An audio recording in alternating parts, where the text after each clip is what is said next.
both like weird. Nanny! Coming. I should probably dispose of this beer. So you're just gonna ask us questions and be like... Yeah, I was just, I guess Does like... that thing pick up good sound? Yeah, it's got like really great sound, surprisingly. I mean, I guess I was just gonna ask you guys both about like your tour and like. Is it recording already? Yeah. Oh, I was thinking about doing you both at the same time. That's cool, yeah. You're not in the frame right now, though. Oh, it's a video. You can just be audio if you want. So we're all in the frame? Yeah, you're good. Is it recording? Yeah. Oh, okay. Cool. So I'm here today with Weyes Blood. Blood. I'm sorry. I mispronounce that all the time. Weyes Blood and Horsebladder. Elaine and Natalie. They're on tour right now. It's their last night, or second to last night. Tomorrow they're going to be in Northampton. Tonight they played at the Dream Oven, as you can see, in Philadelphia, Pennsylvania. So, guys, you had a 2-week tour. I just wanted to know, how'd that go? I mean, do you have any good stories? I ran into Lou Reed on the streets of New York City, and he warmed my hand, and I gave him a copy of my LP, and it was pretty interesting. I was crying on the stoop of a building, and then the building caught on fire. Oh, those are pretty far out stories. There's been a lot of psychic projection, Yeah. like if we have a heated conversation or if we talk about some heavy stuff, like A stone flies at our car windshield. like run over like a huge tire, like this crazy stuff manifests. So you play Philadelphia tonight. How does it compare to the other cities you guys have played throughout the area? This is a great show. I mean, most shows have been really good. I really actually like this space a lot. It has, I don't know, like it feels intimate, which I like. I prefer less playing in larger spaces. But yeah, most shows have been good. This show's good. There's been a couple of bad shows. Yeah, I used to live in Philadelphia. It's really cool to watch this neighborhood completely evolve. Like, it's really exploded.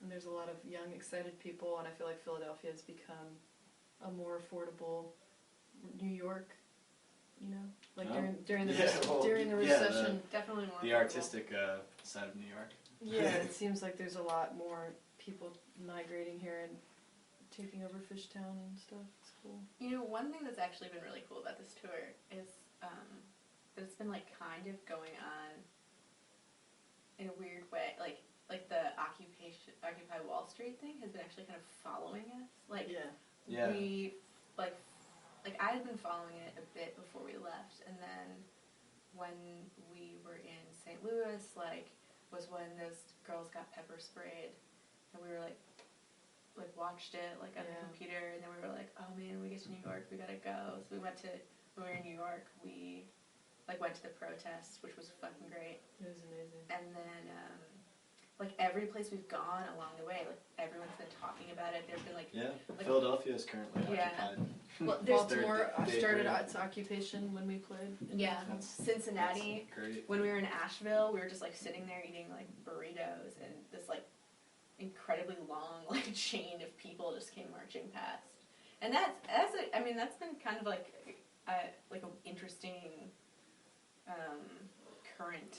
Yeah, I feel like people are waking up from their apathy, and there's just a general feeling of people actually accepting the 21st century and kind of being more hopeful about the future than before, and almost more present, more people are open to each other and not as closed off. Definitely. The openness that I experienced in New York was such that I felt like at the protest I saw a bunch of people I had met in different cities and different places, and they were all coming to the same place, hipster fronts totally down, just as normal people, experiencing.